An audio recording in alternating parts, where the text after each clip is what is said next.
दी छोड़ सतगुरु रामपाल जी परमेश्वर जी की जय हो।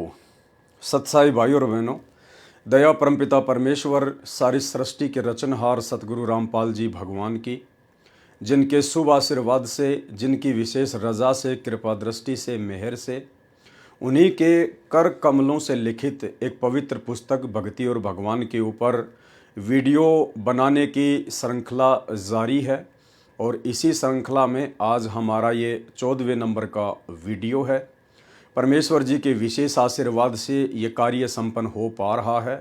परमेश्वर जी ने विशेष आशीर्वाद दे के ये सेवा हम साथ संगति से जुड़े हुए सत्सेवक भाई बहनों को सौंपी है, ताकि हम परमेश्वर जी के ज्ञान को आधार बनाकर, उनके तत्व ज्ञान को आधार बनाकर, उन्हीं के कर कमलों से लिखित पुस्तकों के अंदर जो गूढ़ रहस्य भक्ति मार्ग से संबंधित लिखे हुए हैं तथा उनके सत्संगों में जो भक्ति का सार है, उसको अच्छे से जानकर, पहचान कर, समझ कर, उनके सत भक्ति मार्ग पर, उनके चरणों में अपने आत्म कल्याण के लिए दृढ़ हो जाएं। तो भाई और बहनों, आज के वीडियो की हम शुरुआत करें, क्योंकि आज का वीडियो विशेष तौर पर प्रश्नोत्तरी को लेकर है। यानी कुछ वे लोग जो संत रामपाल जी के सत्संग सुनकर और अध्यात्म को अच्छे से जानने की चाहत में उनसे सवाल जवाब किया करते थे, उन्हीं सवाल जवाबों को लेकर सतगुरु रामपाल जी परमेश्वर जी ने आगे इस पुस्तक में अपने कर कमलों से भक्ति मार्ग के बहुत सारे गूढ़ रहस्य लिखे हैं, बहुत सारी जानकारियां हमें उपलब्ध करवाई है। अतः इनकी भी हमें जानकारी होना बहुत ज़रूरी है, अन्यथा कोई भी व्यक्ति हमारे अंदर शंका पैदा कर सकता है। तो परमेश्वर सतगुरु रामपाल जी भगवान ने सृष्टि रचना को लेकर, ऊपर के लोकों को लेकर तथा भक्ति मार्ग से संबंधित कुछ शंकाओं को लेकर बहुत सारी बातें इस पुस्तक में लिखी हैं, जिनके ऊपर हम आगे बढ़ेंगे। तो आगे बढ़ें उससे पहले गुरुदेव भगवान का आशीर्वाद प्राप्त करते हैं। बंदी छोड़ सतगुरु रामपाल जी भगवान की जय हो। परम पिता परमात्मा, सारी सृष्टि के रचनहार, कुल मालिक, असंख्य ब्रह्मांडों के स्वामी, जगत गुरु, तीनों लोकों में प्रवेश करके सबका भरण पोषण करने वाले राजाधिराज, आत्माधार, नाथों के नाथ, देवों के देव महादेव, सर्वेश्वर महेश्वर, मृत्युंजय, अजरो अमर, आदि अनादि सनातनी प्रभु, जगत पिता जगदीश्वर, श्री श्री 1008 की उपाधि के वास्तविक अधिकारी, अकाल मूर्त सौद स्वरूपी राम वासुदेव, सर्वगतम ब्रह्म, परम पूज्य, प्रथम पूज्य, परम संत, परम पुरुष, परम धनी, परम दयालु, सत्य कबीर, हक्का कबीर, अल्लाहु कबीर, अल्लाहु अकबर, बाखबर, अल्लाह ताला, जगत के तारणहार, जगत के मुक्तिदाता, जगत के जगन्नाथ, हारे के सहारे, हिंदुओं के राम, मुसलमानों के अल्लाह, सिखों के वाहेगुरु, ईसाइयों के मसीह, दया के सागर दयानिधि, करुणा के सागर करुणानिधि, स्वयंभू परिभू, संकट मोचन, कष्ट हरण, मंगल करण, दुख भंजन, अविगत कबीर, निर्विकार निर्विषम परमात्मा, अलय अलेख सतगुरु,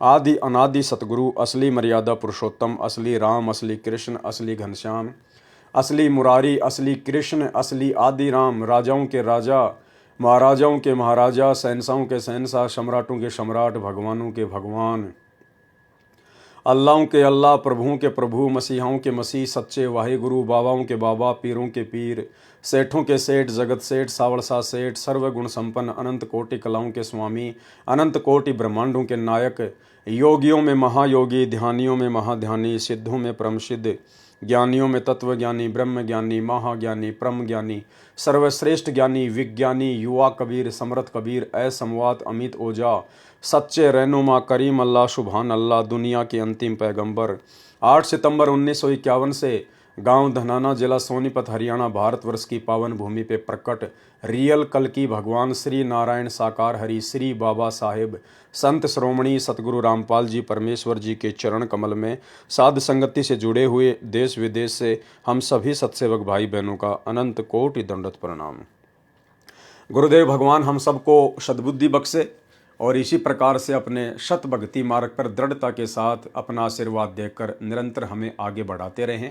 एकमात्र यही कामना पूज्य गुरुदेव भगवान से हम सभी सत्सेवक भाई बहनों की है।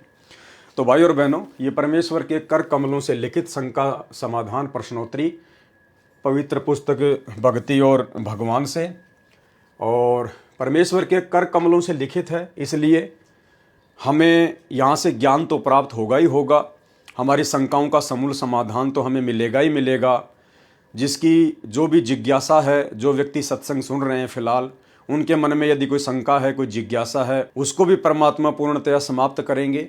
और परमेश्वर के कर कमलों से लिखित होने के कारण यदि हम इस पुस्तक को पढ़ते हैं तो भाई और बहनों, हमारा ज्ञान यज्ञ और ध्यान यज्ञ, हमारे 2 यज्ञ बनते हैं और हमें पुण्य की प्राप्ति होती है। शंका समाधान प्रश्नोत्तरी। पूज्य संत रामपाल जी महाराज के चरणों में सादर प्रणाम। मैंने आपसे फोन पर भी कई प्रश्नों के उत्तर प्राप्त किए। कुछ प्रश्नों के उत्तर परिभाषा प्रभु की सुनकर स्वयं ही मिल जाते हैं और कुछ के फोन पर पूछ लिए हैं। कृपया मेरे निम्नलिखित प्रश्नों का उत्तर देने का कष्ट करें। यानी शुरुआत में जब परमेश्वर ने भक्ति मार्ग की शुरुआत की थी और जब परमेश्वर ने सन 2000 में करोथा आश्रम बनाया, तो उस समय परमात्मा मोबाइल फ़ोन पर भी या लैंडलाइन फ़ोन पर भी अपने भक्तों की या आम समाज की शंकाओं का समाधान स्वयं ही किया करते थे। तो साधक कह रहा है कि मैंने बहुत सारे सवालों के जवाब तो आपसे फ़ोन पर प्राप्त कर लिए थे। कुछ मैंने आपकी जो पुस्तक है परिभाषा प्रभु की, मैंने उसको पढ़ा, उससे मैंने काफ़ी कुछ समाधान प्राप्त कर लिए थे। कुछ एक सवाल मेरे मन में और हैं जिनको मैं जानना चाहता हूँ। तो उन्होंने परमेश्वर के पास में एक लेटर लिखा, एक चिट्ठी लिखी और अपनी शंकाएं जाहिर की। और क्या कहा? प्रश्न नंबर 1, पुस्तक गहरी नज़र गीता में मैंने पढ़ा है कि हम सारी आत्माएं काल के जाल में कैसे फंसी, और ये भी जाना कि सतगुरु जी की कृपा से हम सतलोक पुनः फिर जा सकती हैं। क्या कह रहे हैं कि सतगुरु जी की कृपा से ही हम पुनः सतलोक जा सकती हैं। यानी भाई और बहनों, सतगुरुदेव भगवान परम पूज्य परमेश्वर सतगुरु रामपाल जी भगवान स्वयं ही कबीर परमात्मा है, कबीर प्रभु हैं, और अपने आप को छुपाते हुए, अपने तेज पुंज के शरीर को हल्का करते हुए, क्योंकि गुरुदेव भगवान कहते हैं, धन सतगुरु उपदेश देवा 84 ब्रह्म मेट ही, तेज पुंज अन्य देह धरकर इस विध हमको भेंट ही। तो परमेश्वर कबीर जी स्वयं ही अपने तेज पुंज के नूरी शरीर को हल्का करके और हम आत्माओं को ये तत्व ज्ञान और भक्ति मार्ग देने के लिए स्वयं ही धरती पर सतगुरु रूप में प्रकट होते हैं। और एक सत्संग में गुरुदेव भगवान ने बताया कि अगर सतगुरु ना हो तो ये काल आपको आगे का रास्ता नहीं दे सकता। सुनिए। पुण्यात्माओं, ये ज्ञान परमात्मा स्वयं आकर ही हमें बताते हैं। और यदि वो परमात्मा स्वयं आकर के अपना ज्ञान प्रचार ना करे तो ये काल हमें कोई रास्ता नहीं देता। यानी वर्तमान में सतगुरु रामपाल जी स्वयं ही कबीर परमात्मा हैं, स्वयं ही कबीर अल्लाह हैं, कबीर साहिब हैं, इसमें कोई दो राय नहीं है। और इसीलिए हम सभी सत्सेवक भाई बहनों ने अपने पूज्य परमेश्वर कबीर जी को, जो कि सतगुरु रूप में धरती पर प्रकट हैं, उनकी पहचान करके, और जो नकली कबीर आम समाज में प्रचलित है, एक दाढ़ी मूंछ वाली कबीर जी की समझे जाने वाली काल्पनिक फोटो, नकली फोटो, उस फोटो को साध संगति से जुड़े हुए हम सभी सत्सेवक भाई बहनों ने फाड़ फाड़ कर अपने घरों से बाहर कर दिया है, क्योंकि हमें असली कबीर की पहचान हो चुकी है। तो सवालकर्ता भी यही बात कह रहा है। और मैंने ये भी जाना कि सतगुरु जी की कृपा से हम सतलोक पुनः फिर जा सकती हैं, और सतलोक में जाकर वहां पर भक्ति कर उससे भी श्रेष्ठ लोकों में जा सकती हैं। यानी सतलोक में जाने के बाद वहां भी अगर हम चाहें तो हम ऊपर के लोकों में जाने की भक्ति कर सकते हैं। सतलोक में जाने के बाद फिर ऊपर के जो लोक है, अगम लोक, अलक लोक, अनामी लोक, उनकी भक्ति शुरू हो जाती है। यानी सतलोक से भी परम सुख फिर ऊपर के लोकों में है। तो कह रहा है कि मैंने ये भी जाना उस पुस्तक में कि सतलोक जाने के बाद यदि हम ऊपर के लोकों में जाना चाहें तो उसकी भक्ति भी सतलोक में जाने के बाद ही करनी होती है, और सतलोक में जाकर वहां पर भक्ति कर उससे भी श्रेष्ठ लोकों में जा सकती हैं और भगवान में लीन भी हो सकती हैं।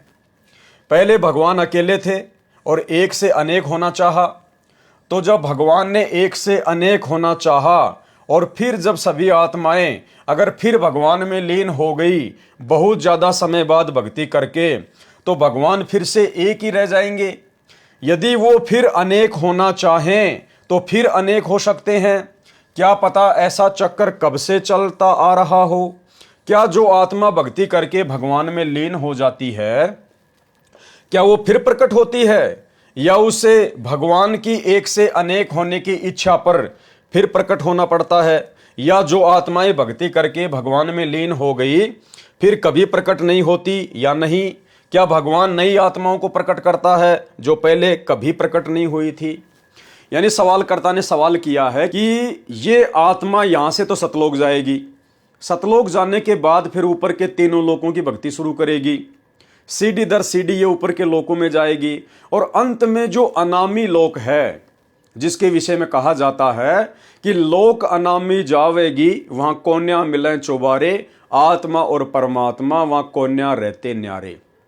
यानी अनामी लोक में यदि आत्मा चली जाती है भक्ति करके, तो अनामी लोक में जाने के बाद ये आत्मा परमात्मा कबीर जी में समा जाती है, विलीन हो जाती है। आत्मा का अस्तित्व सदा सदा के लिए समाप्त हो जाता है, कोई दुख नहीं, कोई चक्कर नहीं।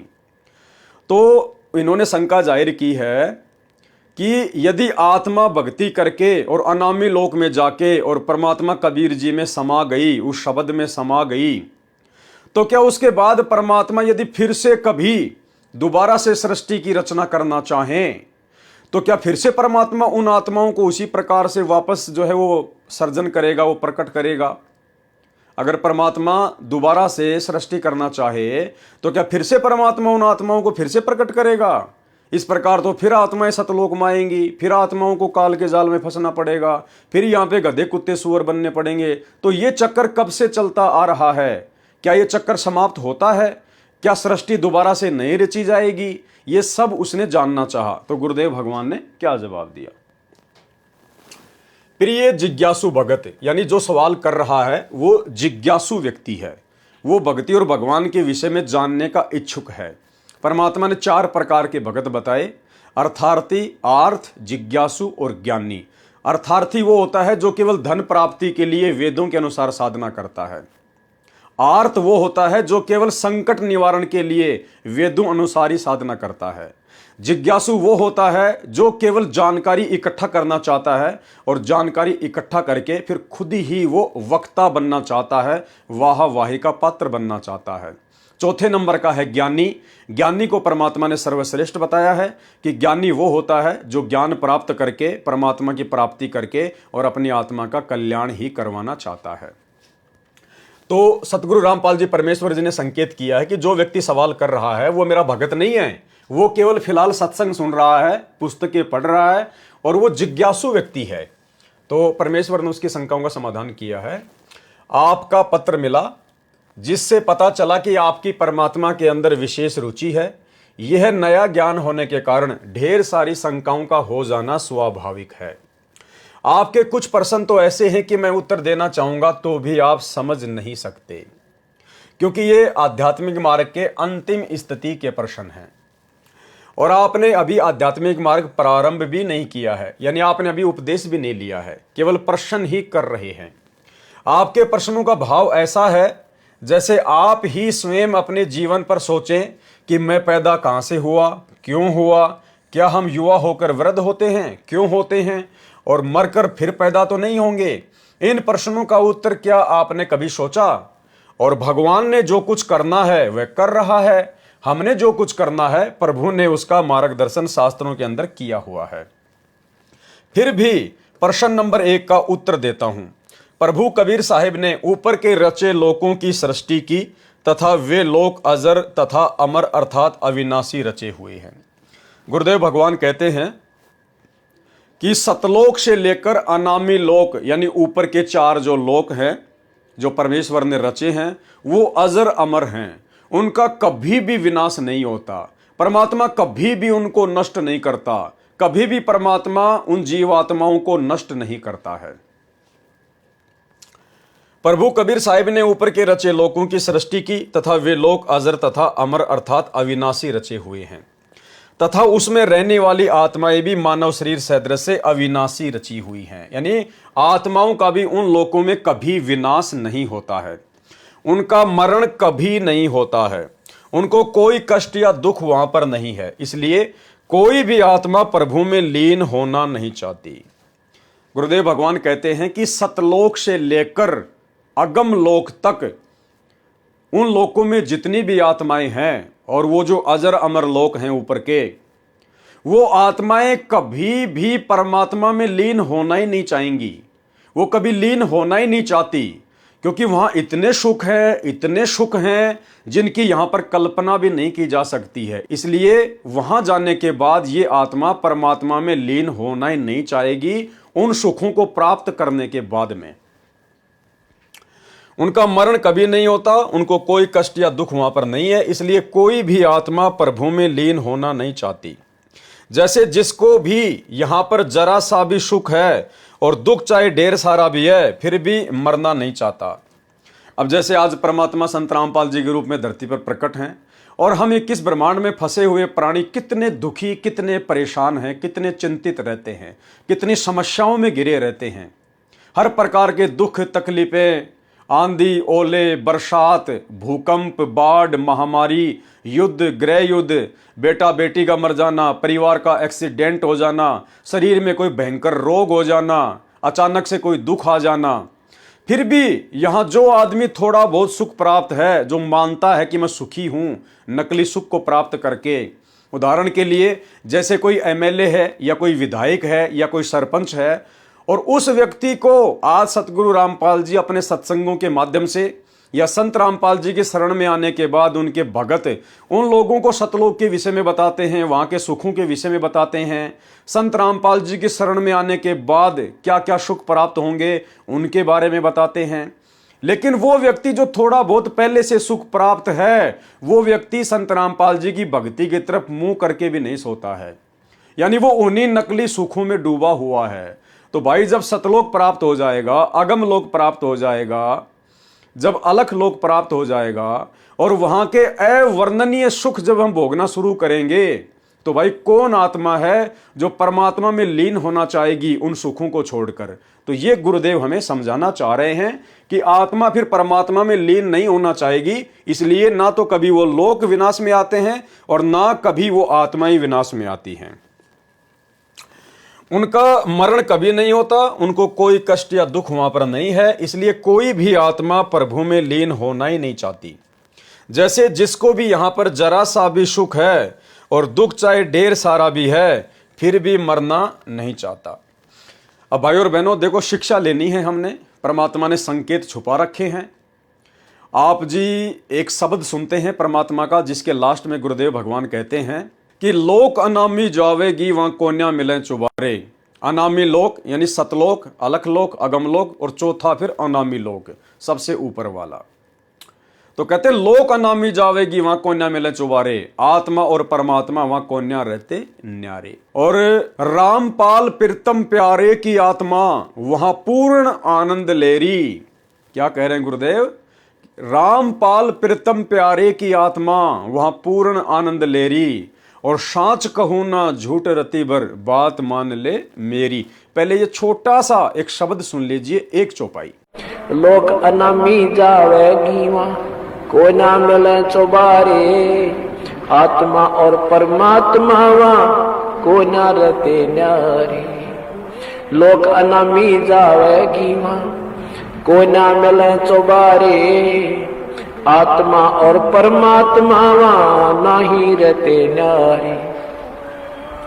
रामपाल प्रीतम प्यारे की आत्मा वहाँ पूर्ण आनंद लेरी, सच कहूं ना झूठ रति भर बात मान ले मेरी। तो भाई और बहनों, चौपाई आपने सुनी, जिसमें परमेश्वर कह रहे हैं कि लोक अनामी जावेगी वहां कोन्या मिले चुबारे, आत्मा और परमात्मा वहां कोन्या रहते न्यारे।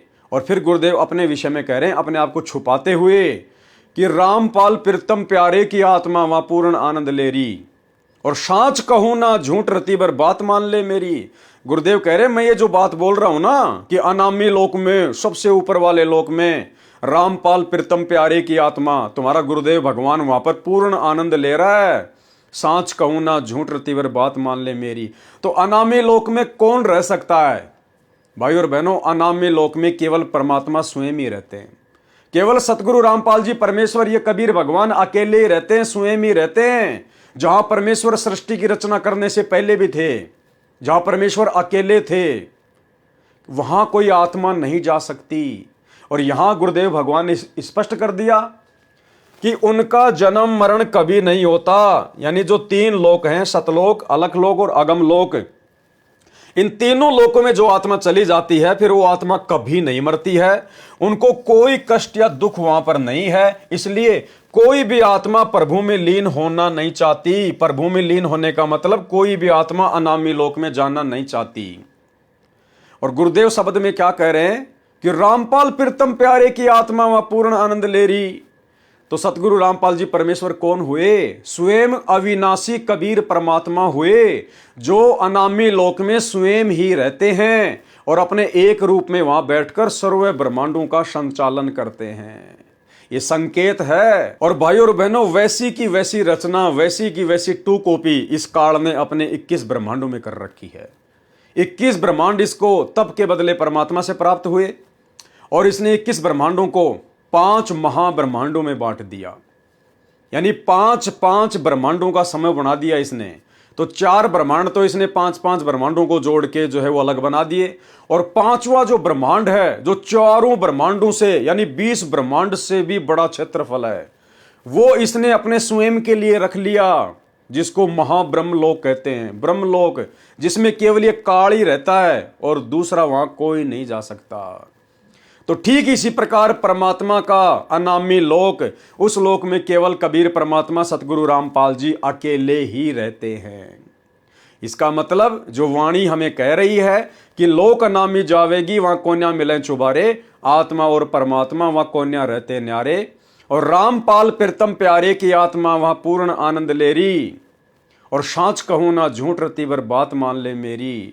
तो भाई अनामी लोक में कौन जा सकता है? आत्मा तो जा नहीं सकती। परमात्मा ने तो मना कर दिया कि तीनों लोकों में इतने सुख है कि आत्मा वहां पर जाना ही नहीं चाहती।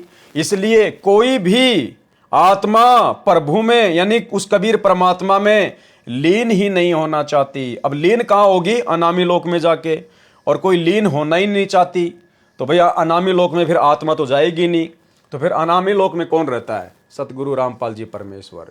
रामपाल प्रीतम प्यारे की आत्मा वहां पूर्ण आनंद ले रही। यानी ये सतगुरु रामपाल जी स्वयं ही कबीर भगवान है, अविनाशी परमात्मा है, जिन्होंने पूरी सृष्टि को रचा है। भाई और बहनों, ये इस प्रकार के संकेत ही मिलेंगे हमें गुरुदेव की पुस्तकों में। और ये परमेश्वर ने हमें जो सृष्टि का सर्वश्रेष्ठ ज्ञान दिया है, तत्व ज्ञान, हमको ये तत्व ज्ञान भगवान ने इसीलिए दिया है कि इस ज्ञान को आधार बना के हम अपने गुरुदेव की परमात्मा के रूप में पहचान करें। परमात्मा कहते हैं शब्द सैन सतगुरु की पहचान है, वो पावे अटल सुहाग रे। जो अपने गुरुदेव के सत्संगों में संकेतों को पहचान लेगा वही तो उनकी पहचान करेगा कि सतगुरु रामपाल जी परमेश्वर कौन है। और तभी तो हमारा वो भाव बनेगा जो परमात्मा में बनना चाहिए, जिसके बाद हमारा मोक्ष होगा। उनका मरण कभी नहीं होता, उनको कोई कष्ट या दुख वहां पर नहीं होता आत्माओं को। इसलिए कोई भी आत्मा प्रभु में लीन होना नहीं चाहती। जैसे जिसको भी यहां पर जरा सा भी सुख है और दुख चाहे ढेर सारा भी है, फिर भी मरना नहीं चाहता। सतलोक में जाकर ऊपर के 2 लोकों में जाने की भक्ति सतलोक से ही प्रारंभ होती है। देखो यहां भी परमात्मा ने स्पष्ट कर दिया कि सतलोक में जाकर ऊपर के 2 लोकों में जाने की भक्ति सतलोक से ही प्रारंभ होती है। भाई सतलोक से ऊपर 2 ही लोग थोड़ी है, 2 ही लोग थोड़ी है, सतलोक से ऊपर तो 3 लोक हैं। और गुरुदेव क्या कह रहे हैं कि सतलोक जाने के बाद ऊपर के 2 लोकों में जाने की भक्ति, यानी सतलोक से ऊपर अलखलोक और अगमलोक, मात्र 2 लोकों में जाने की भक्ति कहां से शुरू होती है? सतलोक से प्रारंभ होती है। तो सतलोक से ऊपर तो 3 लोक हैं, 2 नहीं है, अनामी लोक भी तो है। तो यहां गुरुदेव ने क्या कहा कि अनामी लोक में आत्मा नहीं जाती, फिर आत्मा सुख भोगती है अजर अमर होकर, अविनाशी होकर।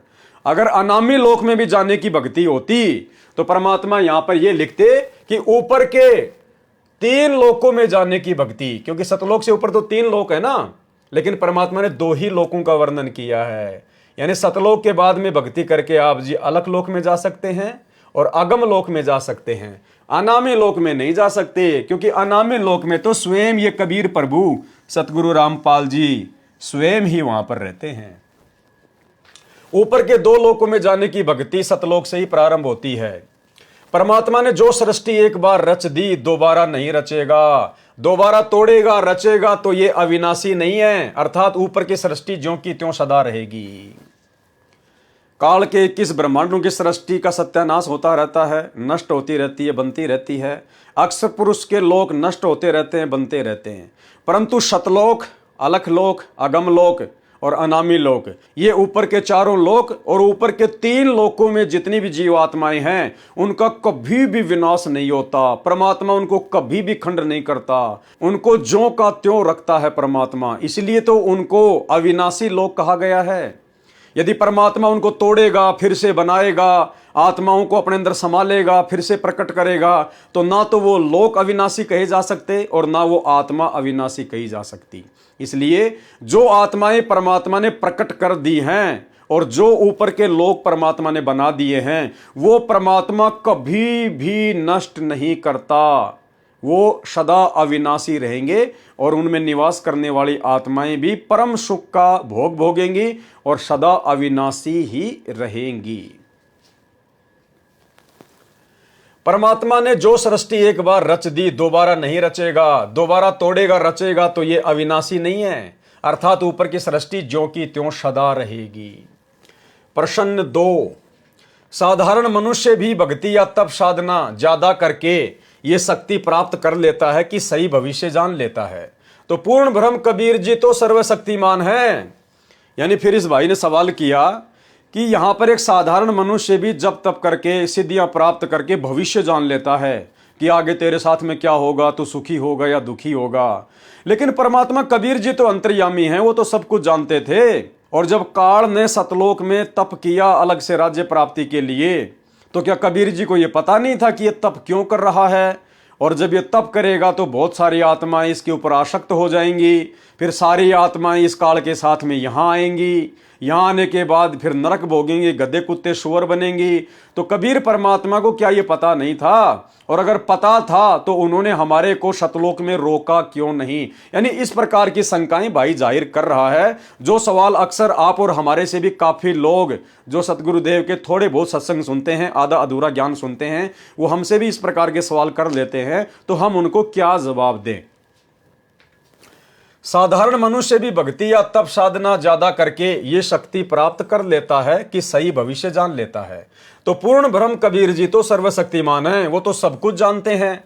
जब हम सारी आत्माएं सतलोक से काल के पास जाना चाहती थी, तो कबीर पिता तो जानते ही होंगे कि इन आत्माओं को क्या क्या कष्ट सहने होंगे। तो ये सब जानते हुए भी हमारी हां कहने पर भी उन्होंने हमें क्यों भेजा? मृत्यु लोक के बुजुर्ग लोग भी अपने बच्चों को कष्ट से बचाने की कोशिश करते हैं, चाहे बच्चे कितने ही जिद्दी क्यों ना हो, लेकिन उनको दुखों से दूर रखते हैं। कबीर पिता ये तो जानते ही होंगे कि नरक कितना दुखदाई है, दुख कैसा होता है। सर्वशक्तिमान होने पर भी अपने बच्चों को सच्चा ज्ञान नहीं दे सकते थे क्या कि इस काल का स्वरूप दुख ही देना है? उत्तर दिया गुरुदेव भगवान ने, काल के जाल में हम सभी आत्माएं स्वयं अपनी प्रबल इच्छा से इसके ढोंग पर जब ये तप कर रहा था, इसकी अदा पर हम इतने आसक्त हो गए कि अपने पिता कबीर परमेश्वर की बात भी नहीं मानी। गुरुदेव भगवान कहते हैं कि कबीर परमात्मा ने समझाया था, बताया था, चेताया था, आकाशवाणी की थी कि बच्चों इस पाखंडी के पाखंड की ओर ध्यान मत दो, तुम्हें यहां पर किस चीज की कमी है, सर्व सुख भोगो, आनंद करो, इसको जो ढोंग कर रहा वो करने दो। परमात्मा ने हमें बहुत चेताया था, बहुत आकाशवाणी की थी, बहुत प्रकार से भगवान ने हमें बताया था, समझाया था। लेकिन सतलोक में परमात्मा आत्मा को बांध के नहीं रखता। परमात्मा ने आत्मा को हमेशा स्वतंत्र रखा है। आत्मा की भी एक इच्छा होती है, जैसे यहां पर 21 ब्रह्मांड में कहते हैं मन, ऐसे ही सतलोक में आत्मा स्वतंत्र है, उसकी अपनी इच्छा होती है। अगर परमात्मा आत्मा को बांध के रखेगा या जबरदस्ती परमात्मा आत्मा के ऊपर अपना संविधान लागू करेगा, तो फिर आत्मा को स्वतंत्र नहीं कहा जा सकता। फिर सतलोक में सुख कहां है? फिर तो हम किसी और के अधीन हैं, हम तो उसके पराधीन हैं। अरे सुख तो वो होता है जो किसी के अधीन ना हो, जो किसी के पराधीन ना हो। तो गुरुदेव भगवान कहते हैं कि वहां परमात्मा ने बहुत समझाया था, आकाशवाणी की थी, लेकिन आप लोग अपनी खुद की इच्छा से इसके ऊपर आसक्ति करके इस काल लोक में आए हैं, जिसमें परमात्मा का किसी प्रकार का कोई दोष नहीं है। काल के जाल में हम सभी आत्माएं स्वयं अपनी प्रबल इच्छा से इसके ढोंग पर जब यह तप कर रहा था, इसकी अदा पर हम इतने आसक्त हो गए कि अपने पिता कबीर परमेश्वर की बात भी नहीं मानी। जैसे नादान बच्चे अपने पिताजी की इच्छा के विरुद्ध शादी कर लेते हैं, पिताजी के मना करने पर घर से निकल जाते हैं। उदाहरण, एक बार यह दास संत रामपाल दास जब सर्विस करता था तो एक नहर का निर्माण कार्य हो रहा था।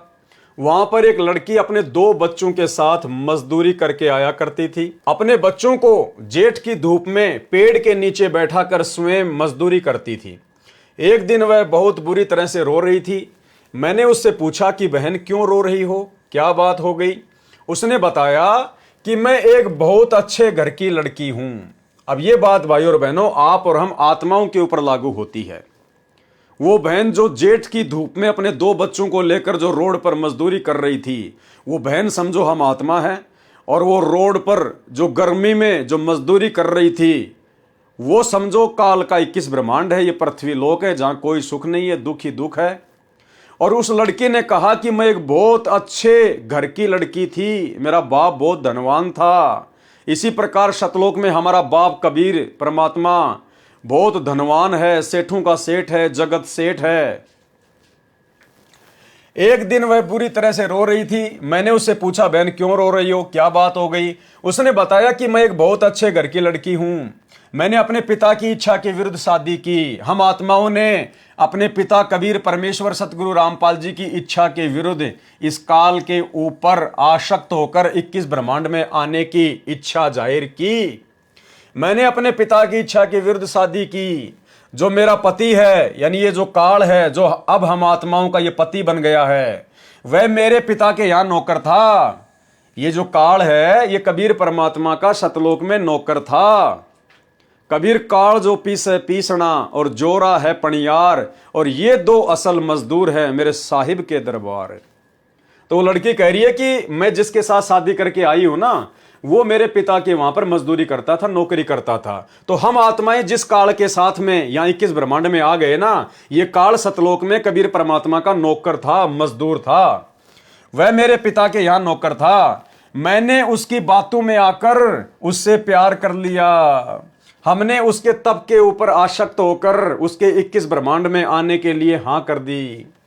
मेरे पिताजी ने और माताजी ने बहुत मना किया। सतलोक में भी हमें कबीर परमात्मा सतगुरु रामपाल जी ने और अन्य जितनी भी आत्माएं थी, उन्होंने हमें बहुत मना किया कि मत जाओ, दुखी हो जाओगे, परेशान हो जाओगे। बहुत रोए कबीर परमात्मा सतगुरु रामपाल जी, बहुत रोए थे वहां पर। परमात्मा बहुत दुखी हुए हम आत्माओं को काल के जाल में फंसता हुआ देखकर। मेरे पिताजी ने और माताजी ने बहुत मना किया, बहुत रोए, बहुत हाथ जोड़े। भाई और बहनों, ये संकेत कर रहे हैं गुरुदेव भगवान, हम इतने कष्ट क्यों उठा रहे हैं? क्योंकि हमने अपने बाप के साथ में बहुत बड़ा दगा किया था, धोखा किया था। इस बहन की कथा के माध्यम से परमात्मा कह रहे हैं कि मैंने भी सतलोक में जब तुम काल के साथ यहां आ रहे थे ना, तो मैंने तुम्हारे आगे हाथ तक जोड़े थे।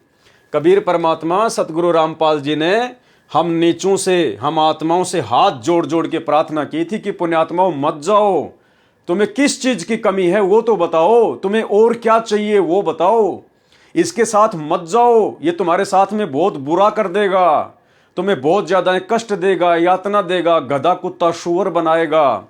तो परमेश्वर सतगुरु रामपाल जी हम नीच आत्माओं के लिए सतलोक में बहुत रोए, बहुत हाथ जोड़े, बहुत गिड़गिड़ाए, क्योंकि भाई अपनों का दर्द अपनों को ही होता है।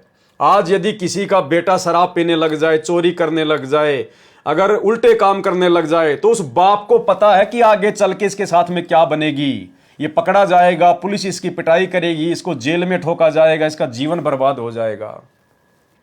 बहुत गिड़गिड़ाए, लेकिन मैंने एक नहीं मानी। वो बहन कह रही है मैंने मेरे पिता की एक नहीं मानी। इसी प्रकार हम नीच आत्माओं ने सतलोक में अपने पिता सतगुरु रामपाल जी परमात्मा की एक भी नहीं मानी। तब मुझे तथा मेरे पति को वहां से निकाल दिया। अब मेरा पति तो शराब पीता है, अब ये काल भगवान तो रोजाना 1 लाख सूक्ष्म शरीर में से गंध निकाल के खाता है, और मैं मजदूरी करती हूं, और हम आत्माएं यहां पर गधे कुत्ते सुअर बन रहे हैं, सारा दिन 2 रोटी के लिए बैल की तरह कमाते हैं। मेरा पति मेरी मजदूरी से शराब पीता है। ये काल भी अपने 21 ब्रह्मांड हम आत्माओं की भक्ति से चला रहा है। मेरा पति मेरी मजदूरी से शराब पीता है, मुझे हर रोज दुखी करता है, पीटता है। ये काल भी हमें गधा कुत्ता सुअर बना के हमारी पिटाई करवाता है। वैसे भी यहाँ पर कब पैर टूट जाए, कब एक्सीडेंट हो जाए, कब कोई आफत आ जाए, बाढ़ भूकंप आ जाए, कोई भरोसा नहीं। आज भी मुझसे शराब पीने के लिए जबरदस्ती पैसे लिए और शाम का आटा भी नहीं है। ऐसी स्थिति हो गई है।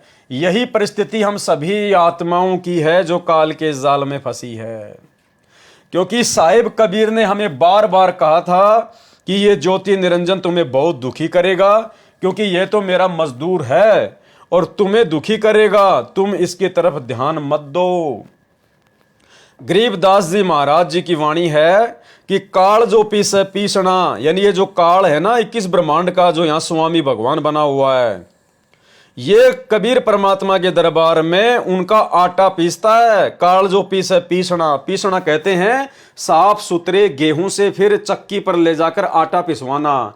तो कहते ये जो काल है जो यहां पर भगवान बना बैठा है तुम आत्माओं के ऊपर, ये तो सतलोक में कबीर परमात्मा का आटा पीसता था, चक्की चलाता था, और जोरा है पणिहार, और ये जो मौत है, जो ये मृत्यु है, ये जो ये दुर्गा है, ये वहां पर परमात्मा का पानी भरती थी।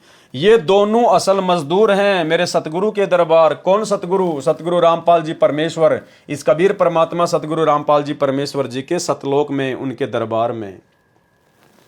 सवाल नंबर 3, काल के 21 ब्रह्मांडों में कर्मों का फल भोगना ही पड़ता है।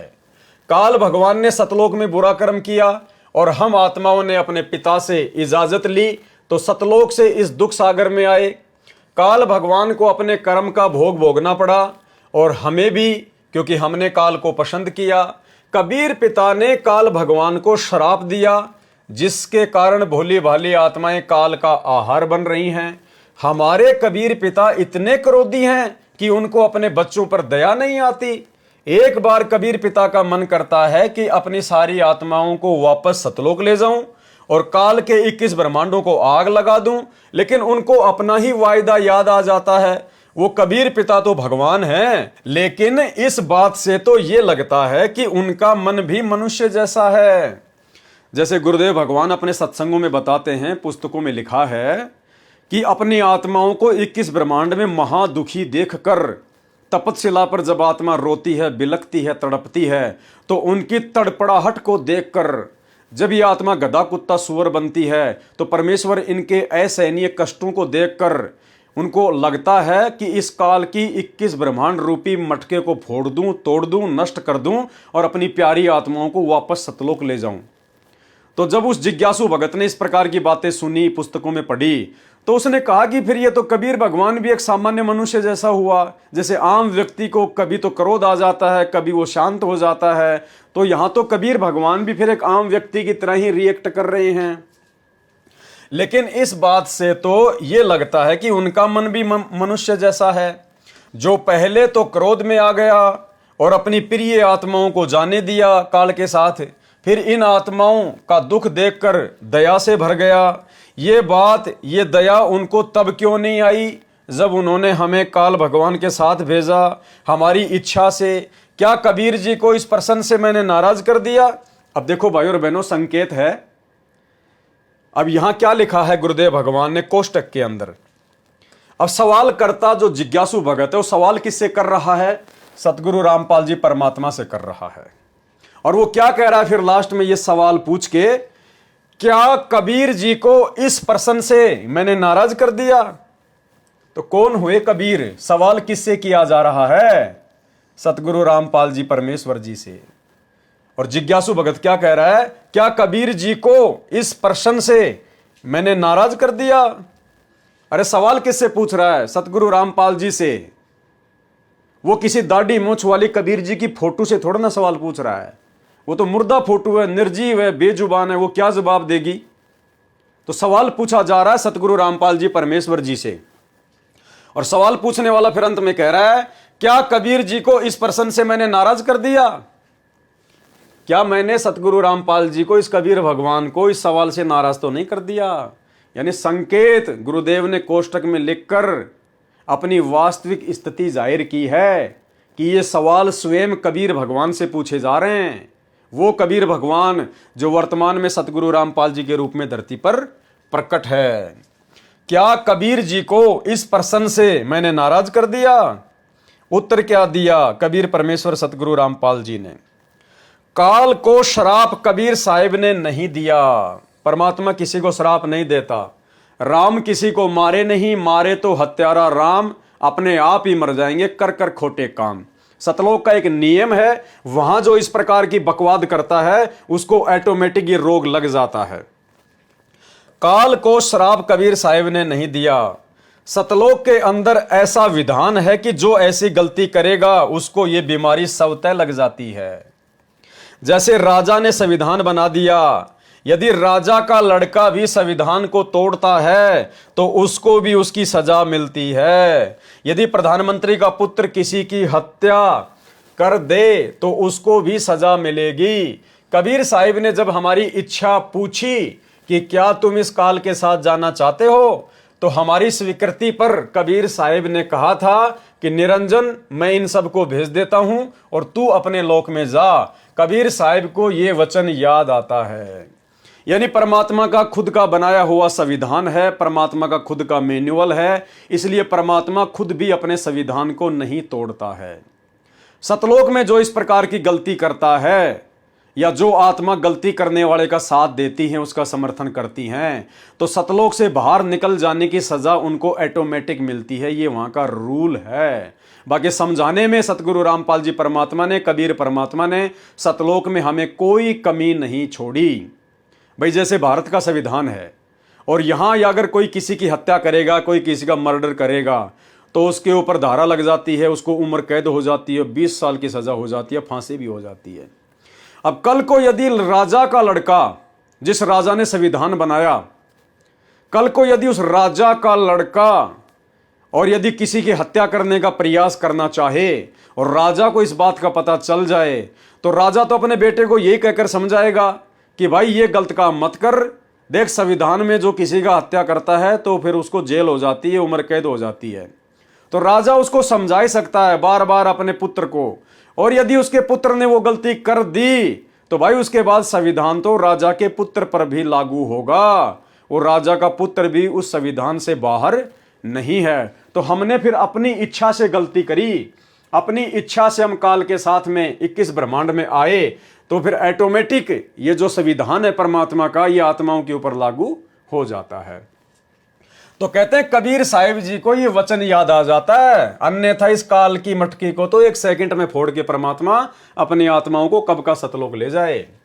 फिर जिज्ञासु भगत ने 4 नंबर सवाल किया, हम सारी आत्माएं यहां काल भगवान के राज्य में किसी न किसी कारण दुखी रहती हैं, और कुछ आत्माएं न चाहते हुए भी पाप करती हैं और उसका फल भोगती हैं। यदि इन आत्माओं को सुख न भी मिले, कम से कम दुख ही दूर हो जाएं, तो भी ये शांति प्राप्त कर सकती हैं।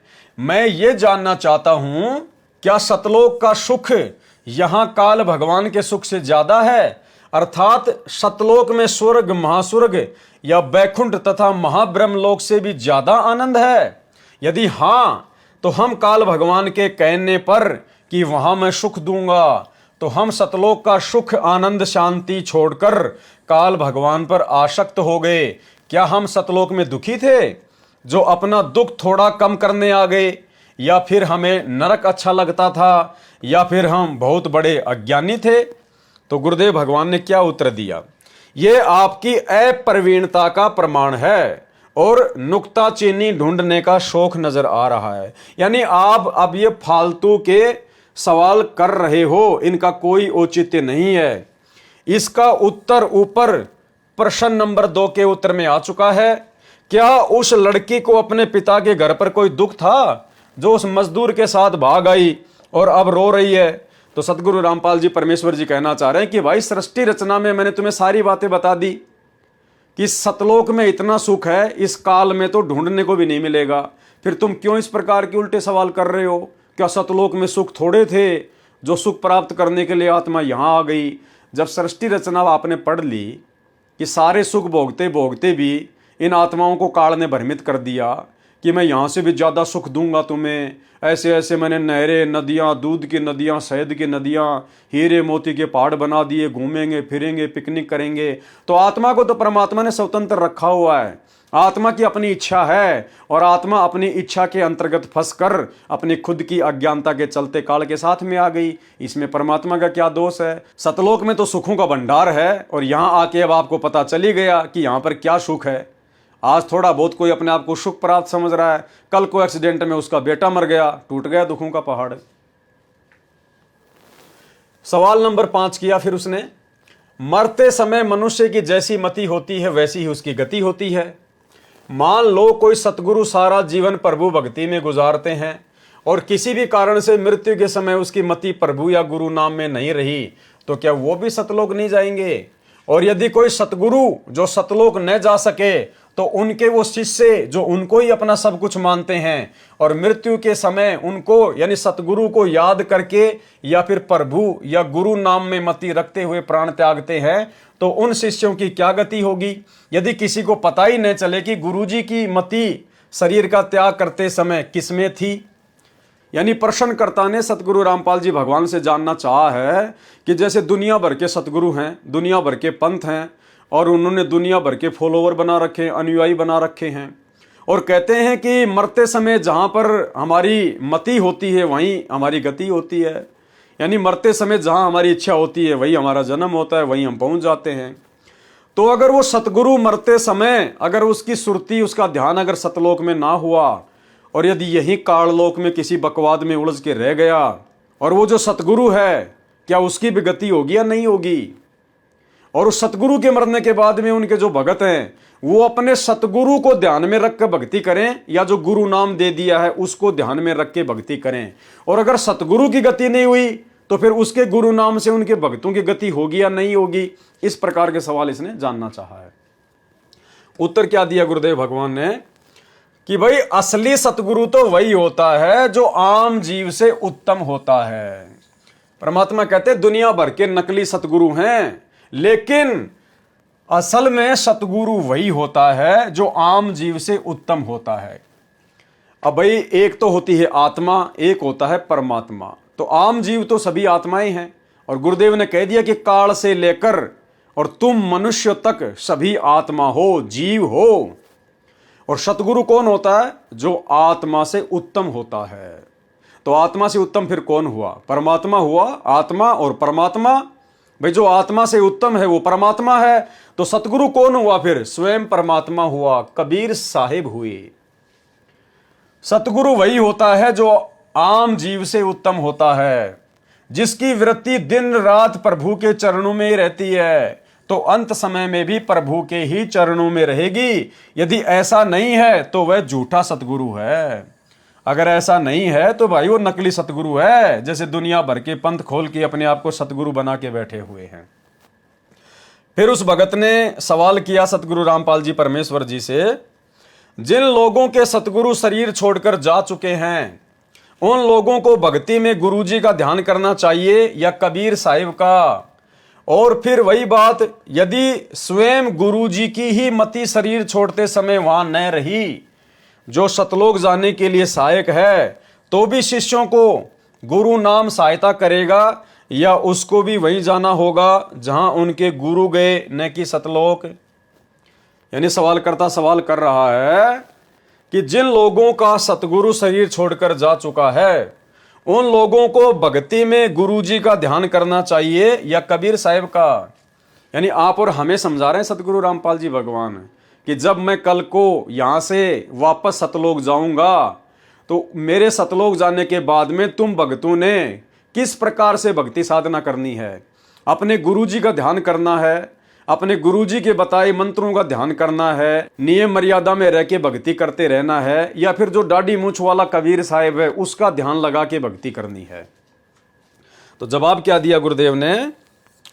पूर्ण सतगुरु सतलोक चला जाता है। जो पूर्ण सतगुरु होता है ना भाई, वो अपना काम पूरा करके, अपने मिशन को पूरा करके और फिर वो सतलोक चला जाता है। कहां चला जाता है? सतलोक में।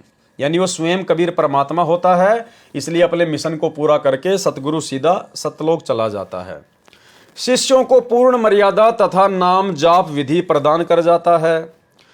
पूर्ण परमात्मा उस संत रूप में साधकों के कार्य करता है तथा मर्यादा में रहकर भक्ति करने वाले भक्तों को सतलोक ले जाता है।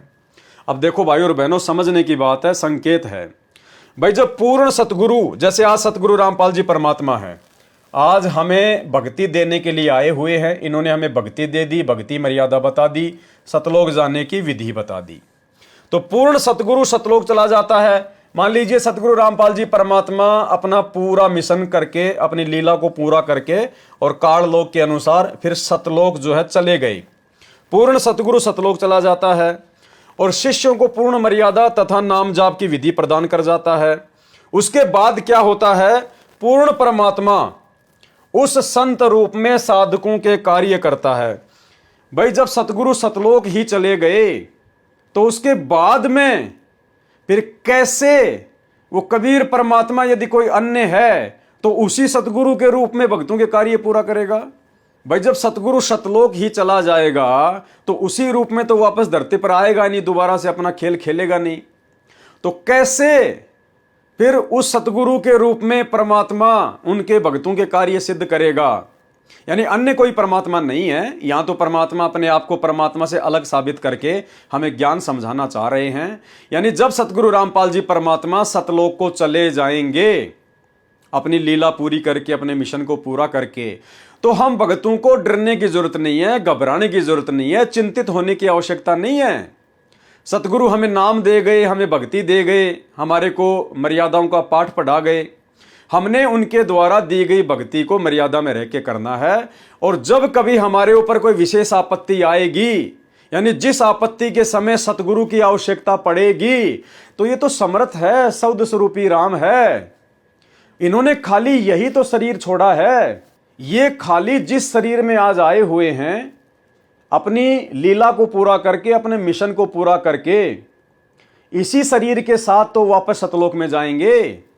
बाकी तो परमात्मा फिर अपने भगत के लिए कहीं भी प्रकट हो सकता है, कहीं भी प्रकट हो सकता है। परमात्मा तो शब्द स्वरूपी राम है, परमात्मा तो कुछ भी कर सकता है। जैसे गरीबदास जी महाराज जी थे, 65 साल तक वो छुडानी में रहे और छुडानी के लोगों की नजरों में तो वो मर गए थे।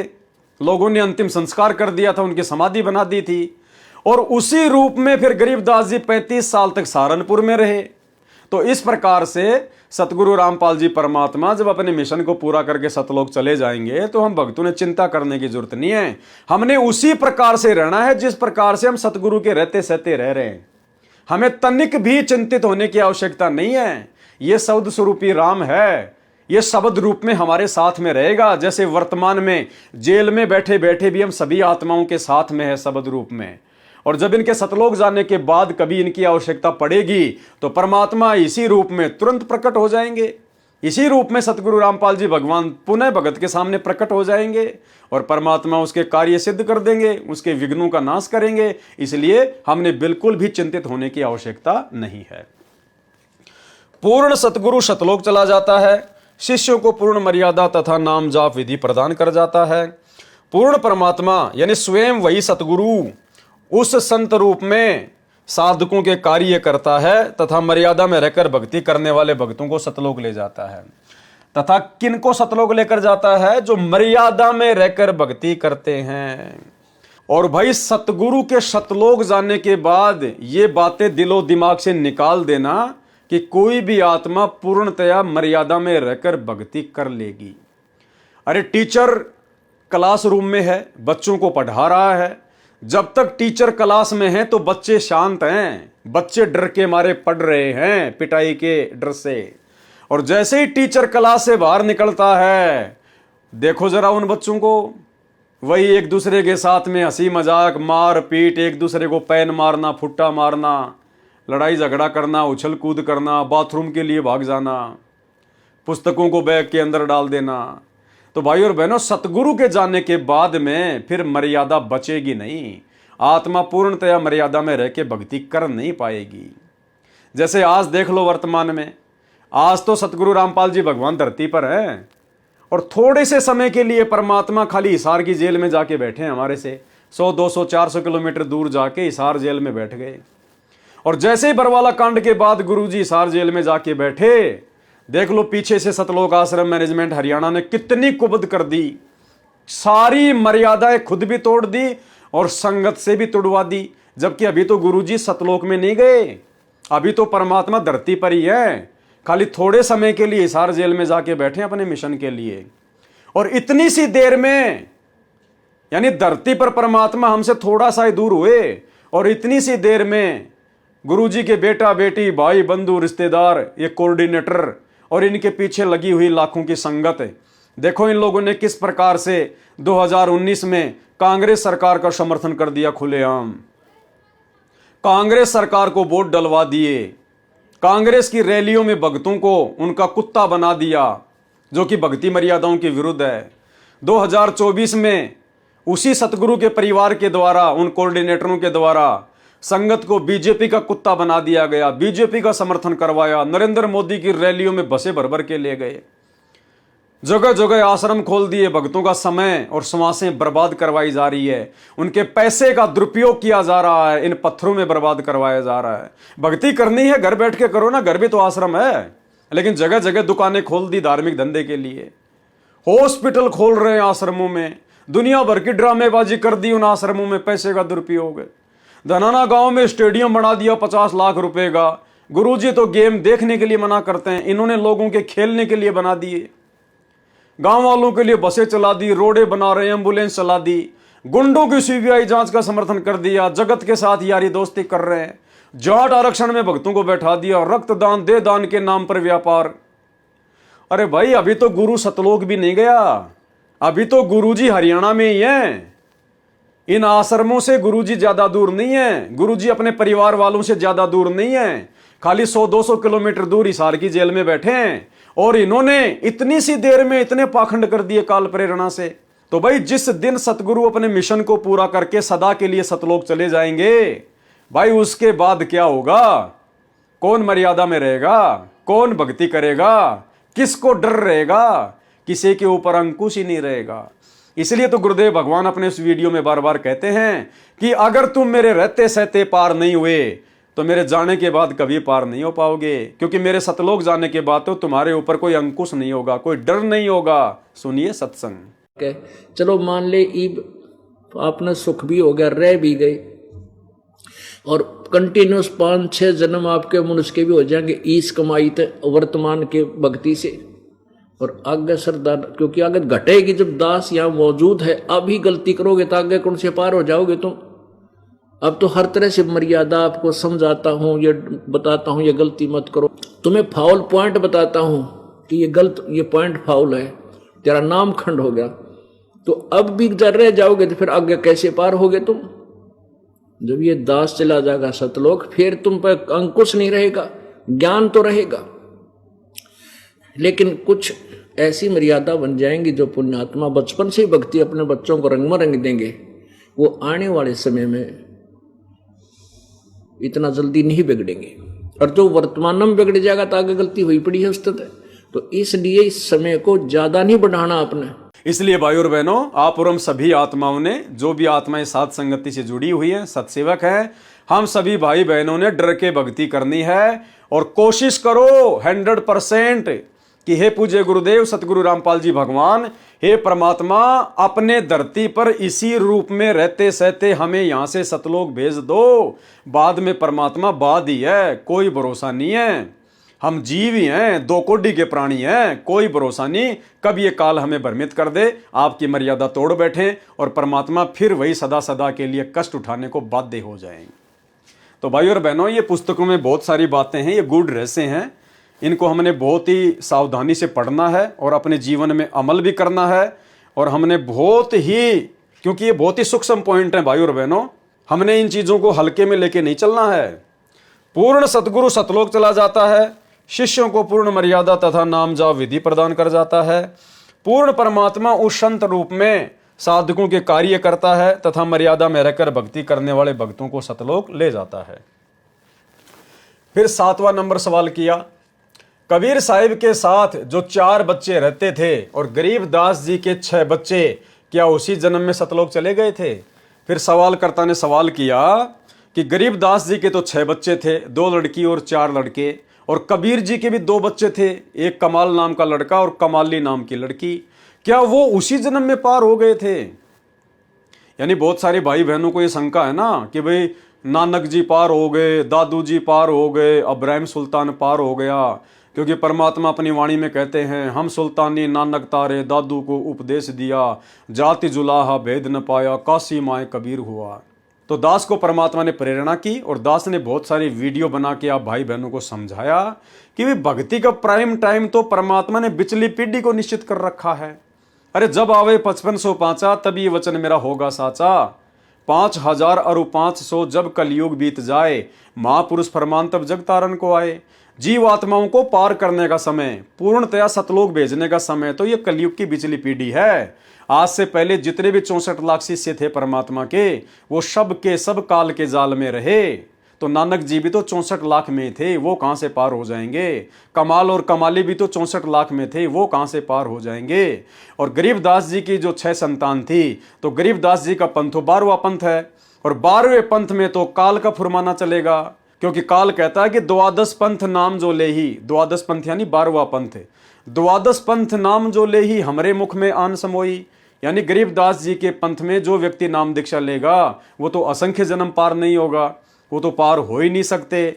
लेकिन यहाँ सतगुरु रामपाल जी भगवान अपने आप को छुपाएंगे, क्योंकि परमेश्वर ने देखो हमसे भक्ति करवानी है। और जब हम शुरुआत में परमात्मा के सत्संग सुनते हैं तो परमात्मा तो छोटे बच्चे से लेकर और जिसको सार नाम तक मिल गया उन सब के लिए सत्संग करते हैं। तो परमेश्वर कभी ये नहीं कहेंगे कि वो पार नहीं हुए, परमात्मा तो ये कहेंगे कि वो पार हो गए। लेकिन पार कहाँ तक हुए? वो पार केवल इतने हुए कि उनको दोबारा से मनुष्य जन्म मिलता हुआ आ रहा है, और वर्तमान में वो सभी 64 लाख आत्माएं इस कलयुग की बिचली पीढ़ी में फिर से आएंगी, फिर से मनुष्य जन्म लेंगी, सतगुरु रामपाल जी की भक्ति करेंगी, और अगर पूर्ण मर्यादा में रहेंगी तो वो सतलोक जाने की अधिकारी बनेंगी। कबीर साहिब के साथ जो 4 बच्चे रहते थे, कबीर साहिब के साथ में 4 बच्चे नहीं रहते थे, केवल 2 ही थे। और गरीबदास जी के साथ 6 क्या उसी जन्म में सतलोक चले गए थे? तो गुरुदेव ने उत्तर दिया है, ये आपके अधूरे ज्ञान का ही प्रमाण है। क्यों? क्योंकि आपने कबीर साहिब जी के 4 बच्चे लिखे हैं, जबकि उनके 2 मुंह बोले बच्चे थे, कमाल और कमाली। ये आपके अधूरे ज्ञान का ही प्रमाण है। कबीर साहिब का कोई बच्चा नहीं था और न ही कोई उनकी पत्नी थी, यानी जो 2 बच्चे उनके साथ में थे वो केवल उनके मुंह बोले थे। परमेश्वर ने मुर्दे से जिंदा किया था और फिर भक्ति के लिए अपने साथ में रखा था। 2 बच्चों जिनका नाम कमाल लड़का तथा कमाली लड़की को मृत को जीवित करके अपने पुत्र व पुत्री के रूप में साथ रखा था। अब परमात्मा ने यह जवाब नहीं दिया जो उसने पूछा, क्या उसी जन्म में सतलोक चले गए थे? यानी कबीर जी के साथ में जो कमाल और कमाली थे और गरीबदास जी के 6 बच्चे थे, क्या उसी जन्म में सतलोक चले गए थे? तो इसका जवाब गुरुदेव भगवान ने इस उत्तर में कहीं नहीं दिया, ये आप और हमारी कॉमन सेंस के ऊपर छोड़ दिया परमात्मा ने। यानी उनमें से कोई भी पूर्णतया मोक्ष प्राप्त नहीं हुआ। कमाल तो गुरुद्रोही हो गया था, गुरुद्रोही तो योगों योगों तक नरक में जाता है, और बाकी जो आत्माएं थी, जो कमाली थी और जो गरीबदास जी के 6 बच्चे से जो भक्ति पर लगे हुए थे, उनको परमात्मा अवश्य वर्तमान में मौका देगा, मनुष्य जन्म देगा। अगर भक्ति करेंगे, मर्यादा में रहेंगे तो पार होंगे। और साथ में परमात्मा ने गरीबदास जी के विषय में एक सत्संग में बताया कि उनके 2 परम शिष्य थे, संतोष दास और बनखंडी दास, उनके परम शिष्य थे। और वो भी केवल इतने पार हुए कि उनको भी फिर से मनुष्य जन्म लेना पड़ेगा। यानी जब गरीबदास जी के दोनों परम शिष्य ही पार नहीं हुए, सतलोक नहीं जा पाए, तो भला उनके बच्चे कहां से पार हो जाएंगे? क्योंकि बच्चे तो वैसे भी दृढ़ होकर भक्ति पर नहीं लगते। तो सुनिए छोटा सा सत्संग। अब इन बेराह गरीबदास जी आए थे, 2 संतों का प्रमाण मिला है जो सारे हरियाणा में पार हुए। एक संतोष दास, एक कलाहौड़ के अंदर उसका बनखंडी दास, उन दोनों के वहां आश्रम बने हुए। वो भी इतने पार हुए से वो फिर जन्म लेना से उन्होंने। यानी हम डटते नहीं संत की मर्यादा पे और फिर दोबारा उनको पार करेंगे। तो अब बताओ ईब हम भी फेल हो ऐसा, हम तो कुछ भी जीव नहीं, उनकी आंख सामने बंद भगवान खुद आए, उन पर विश्वास नहीं किया हमने, इसी प्रकार नहीं मानते, क्योंकि हम फिर उन संतों के चक्कर में पड़े हैं जिनको बड़ी बड़ी जटार लटार धारावाहिक वो चालान से तन्यों को नारा संत तो वो सब, ये तो एक साधारण जाट से, ये तो जमींदार मेरे हार, ये तो फलानी का दो छोरा से, ये तो दोता है ना हमारे गांव का। गरीबदास ने न्यों कहा करते, राज वहां मंदिर बना का माथा टेका सा नाक रगड़े से उसके आगे जा गए। और ये फेल होता, भगवान आता है तो क्या सींग लगा का आवेगा या कोई और काम करके आवेगा, वो कारण होता है। पर उस समय हम फेल हो जाते हैं, फिर उड़ा मंदिर बनाते हैं, मूर्ति लावा सा, फिर पूजन लाग जावा, समय जब मानते नहीं उसकी एक भी। अरे एक मान लेते तो एक का पार कर दे, इतना बड़ा ग्रंथ लेके बंदी छोड़, क्या उन्होंने बताया नहीं होगा, क्या उन्होंने समझाया नहीं होगा, दुनिया को बहुत कहा होगा। पर हमारा जो उल्टी बुद्धि फेर रखी काल ने, या सुलटी होना मुश्किल से, भक्ति मुश्किल नहीं है। मकर तार में ही मैदान, सूर्य संत पहुंचे सुजान, बैते को बैजान न दे, सतगुर पूरे खेवट हैं, शब्द अतीत हमारी जात, गरीब दास गुदा ना गात, शब्द अतीत हमारी जात, गरीब दास गुदा ना गात। सत साहिब। फिर सवालकर्ता ने 8वें नंबर का सवाल किया सतगुरु रामपाल जी परमेश्वर जी से, कबीर साहिब तो पूर्ण ब्रह्म है, क्या गरीबदास जी कोई साधारण आत्मा थी? गरीबदास जी को भी कबीर साहिब जितना ही लगभग आदर दिया जाता है, इसका कारण? उत्तर दिया गुरुदेव ने, कबीर साहिब पूर्ण परमात्मा है तथा गरीबदास जी भक्ति अधिकारी आत्मा थी, और कबीर साहिब से उपदेश प्राप्त करके वह भी परम आत्मा अर्थात श्रेष्ठ आत्मा हो गई थी। देखो, परमात्मा से ज्ञान प्राप्त करके कोई भी परमात्मा नहीं बन जाता। परमात्मा कहते हैं जीव जीव होता है, पीव पीव होता है, पीव यानी परमात्मा। लेकिन वो जीव जो पीव के संपर्क में आता है तो उसके थोड़े बहुत गुणों से युक्त हो जाता है। जिस प्रकार चुंबक चुंबक ही होती है, लोहा लोहा होता है, लोहा कभी चुंबक नहीं बन सकती, लेकिन ज्यादा समय तक वो लोहा चुंबक के संपर्क में आने के कारण, चुंबक से चिपके रहने के कारण थोड़े बहुत चुंबकीय गुण उसमें भी आ जाते हैं, लेकिन वो थोड़े समय के लिए होते हैं, फिर वो लोहा का लोहा रह जाता है। लेकिन यहां क्या कह रहे हैं परमात्मा? क्योंकि गरीबदास जी स्वयं ही कबीर परमात्मा थे, लेकिन वो एक भगत की भूमिका में यहां आए थे, इसलिए उनको पूर्ण परमात्मा की संज्ञा नहीं दी जा सकती। जिस प्रकार काशी में कबीर जी पूर्ण परमात्मा के रूप में प्रकट थे, और जो केशव बंजारे के रूप में आए थे वो भी कबीर परमात्मा ही थे, लेकिन केशव बंजारा को परमात्मा की संज्ञा नहीं दी जा सकती, क्योंकि उनका रोल अलग था और कबीर जी का रोल अलग था। लेकिन यह संकेत कर दिया गुरुदेव भगवान ने, तथा गरीबदास जी भक्ति अधिकारी आत्मा थी और कबीर साहिब से उपदेश प्राप्त करके वह भी परम आत्मा हो गई। परम आत्मा का मतलब होता है परमात्मा, एक होती है आत्मा, एक होता है परमात्मा।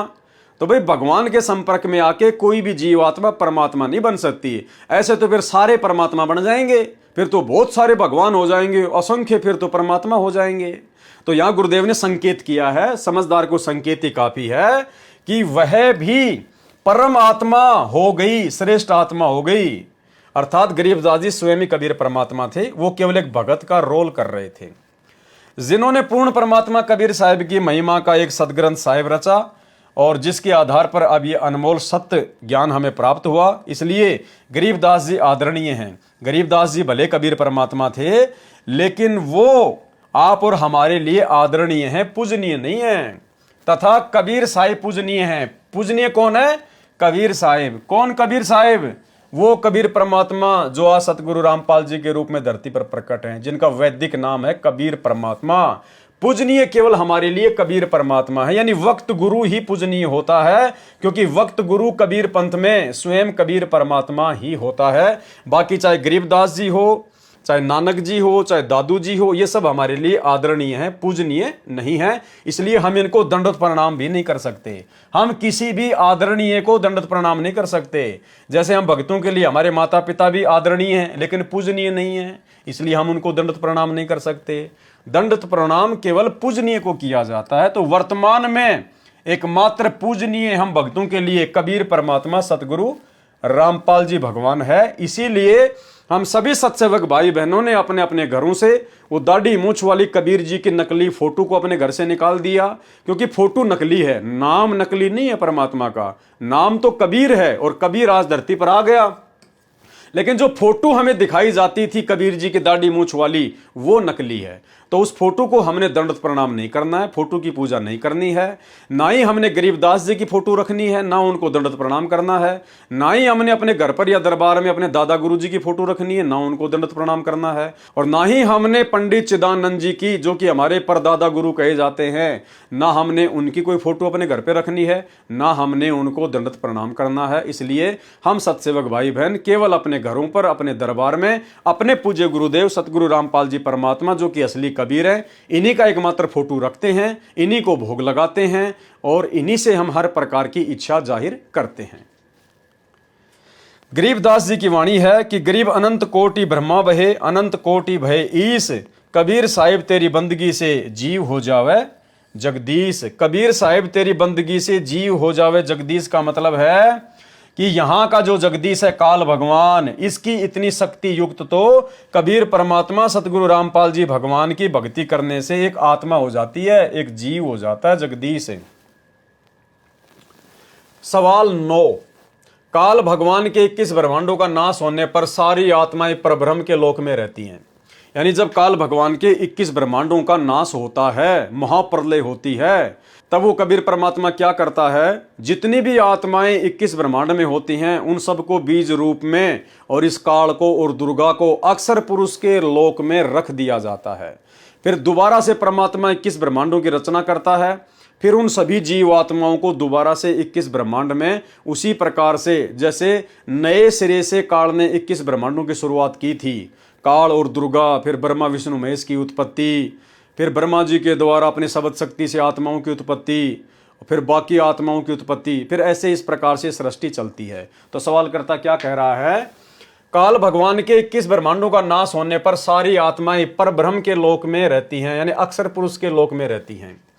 परब्रह्म के लोक में सुख कितना है, कितने समय तक आत्माएं वहां रहती हैं, और यदि पुनः काल भगवान का जन्म होने पर भी आत्माएं परब्रह्म के लोक में रहना चाहें तो क्या रह सकती है? क्या काल भगवान को अपने जन्म याद हैं कि उससे कितने जन्म हो चुके हैं और वो कितने जन्मों तक 21 ब्रह्मांडों के मालिक रहेंगे और उसके बाद फिर हमारी तरह ही सतलोक में चले जाएंगे? जब काल भगवान की मृत्यु होती है और इसी प्रकार परब्रह्म की मृत्यु होती है तो क्या वो भी मृत्यु का कष्ट भोगते हैं? या जैसे मृत्यु लोक के प्राणी अपने जीवन में दुख भोगते हैं, इसी तरह ब्रह्म और परब्रह्म भी अपने अपने जीवन में दुख भोगते हैं। अक्षर पुरुष कितने जन्मों तक जिएगा? क्या अक्षर पुरुष की सृष्टि में सुख है? इसी प्रकार कबीर पिता के सहज आदि पुत्रों ने यदि किसी सृष्टि की रचना की वहां पर तो क्या वहां सुख है? क्या कबीर पिता के सहज आदि पुत्रों का भी कभी नाश होता है? यानी इन्होंने काफी कुछ सवाल किए हैं। तो उत्तर दिया गुरुदेव भगवान ने, जो आत्माएं काल के 21 ब्रह्मांड में रहती है वे काल के ही साथ वापस काल लोक में आएंगी। जब दोबारा से परमात्मा काल के 21 ब्रह्मांडों में सृष्टि की रचना करेगा तो अक्षर पुरुष के लोक से काल के साथ वो सभी आत्माएं जो पहले काल के 21 ब्रह्मांड में थी वो काल के साथ ही वापस आ जाती हैं। रही बात सुख और दुख की, जैसे राजा और प्रजा में सुख दुख का अंतर होता है ऐसे ही ब्रह्म और परब्रह्म अपने अपने लोकों के राजा हैं। जैसे हम प्रजा हैं और भारत का प्रधानमंत्री राजा है तो प्रजा और राजा को कितना सुख दुख होता है, उसी प्रकार से ब्रह्म और ब्रह्म के अधीन जितने प्राणी हैं उनको और परब्रह्म यानी अक्षर पुरुष और उसके अधीन जितनी आत्माएं हैं उनको वैसा ही सुख और दुख समझना चाहिए। जो आत्माएं काल के 21 ब्रह्मांडों में रहती हैं वे काल के ही साथ वापस काल लोक में आ जाएंगी। जैसे राजा और प्रजा में सुख दुख का अंतर होता है ऐसे ही ब्रह्म और परब्रह्म अपने अपने लोकों के राजा हैं।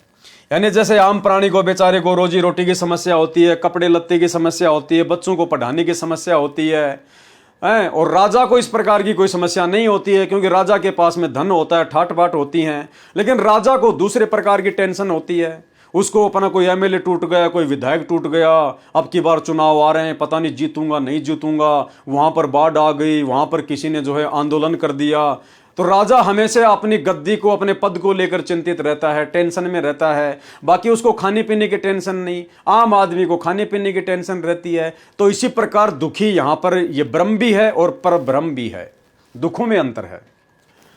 और दुख फिर भी होता है। सहजदास आदि पुत्रों का विनाश नहीं होगा, क्योंकि वे अब सावधान हो गए हैं, क्योंकि उन्होंने काल की दुर्दशा देख ली है। अब वे ऐसी गलती नहीं कर सकते।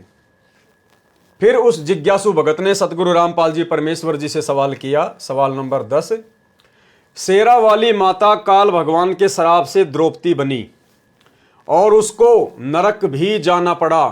कुंती पुत्रों को तो नरक इसलिए जाना पड़ा, यानी पांचों पांडवों को तो इसलिए नरक जाना पड़ा कि उन्होंने युद्ध में हिंसा की और बहुत सारे लोग मारे। लेकिन कुंती और द्रौपदी को क्यों नरक जाना पड़ा?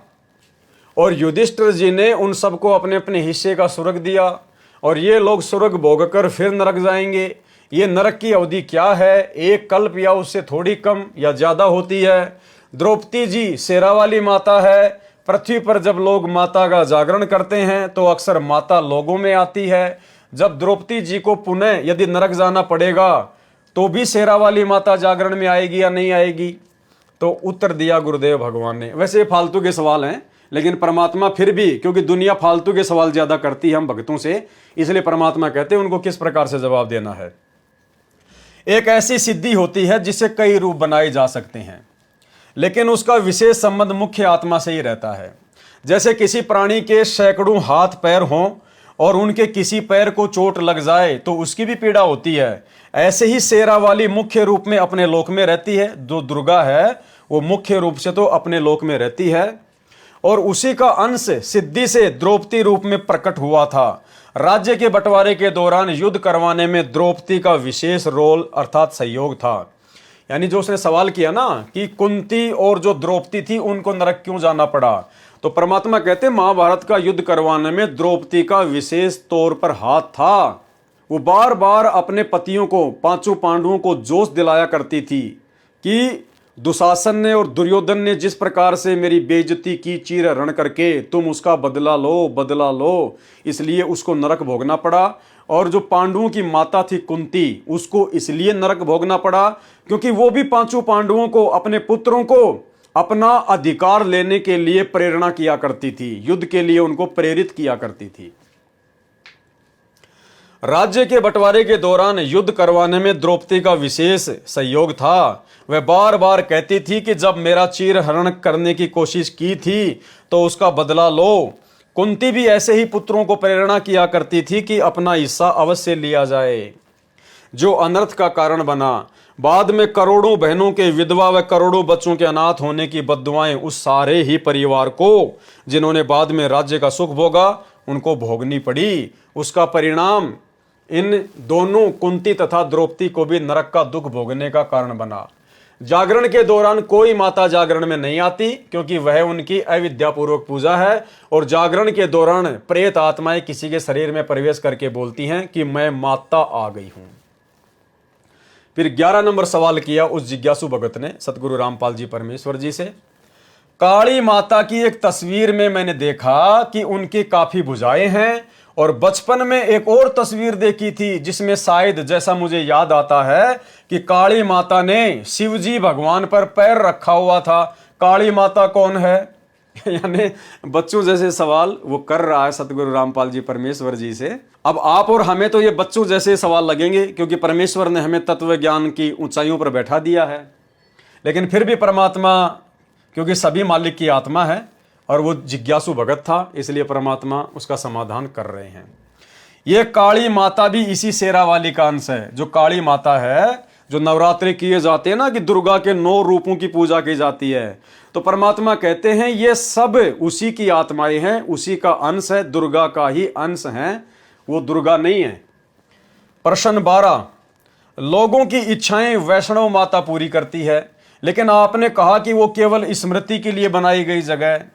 सवालकर्ता कह रहा है कि बहुत सारे लोगों की इच्छा तो वैष्णो माता के धाम पर लोग जाते हैं, तो वैष्णो माता लोगों की इच्छाएं पूरी करती है, और आप कह रहे हो कि वो तो खाली एक यादगार बनी हुई है, वो कोई इच्छा विच्छा पूरी नहीं करती है। तो गुरुदेव क्या कह रहे हैं? उत्तर, जैसे वैष्णो माता का एक स्मारक बना हुआ है, यानी एक यादगार बनी हुई है, वहां पर केवल उनका धड़ पड़ा था। अब जैसे कोई वैद्य शरीर छोड़ जाए और उसके शरीर पर यादगार बना दें और मूर्ति भी रख दें तो वह मूर्ति वैद्य का काम नहीं कर सकती। अब आप स्वयं सोचें। फिर उसने आगे सवाल किया 13 नंबर, मेरी मौसी जी का परिवार कबीर साहिब और गरीबदास में काफ़ी श्रद्धा रखता है। वो लोग छुडानी साहिब भी जाते हैं।